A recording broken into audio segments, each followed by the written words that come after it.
untuk patroli Samapta PSSI, Direktur Samapta Polda Sulsel malam ini melakukan kegiatan patroli pencegahan kejahatan jalanan maupun aksi premanisme, termasuk diantaranya pencegahan adanya beberapa orang yang melakukan pembusuran kemudian kabur di BTN Bapabri beberapa hari terakhir.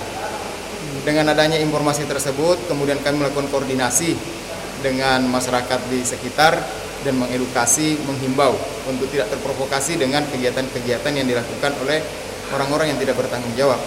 Dan dari hasil informasi dari masyarakat sekitar, kemudian kami melakukan patroli dan menemukan beberapa remaja yang sementara berkumpul.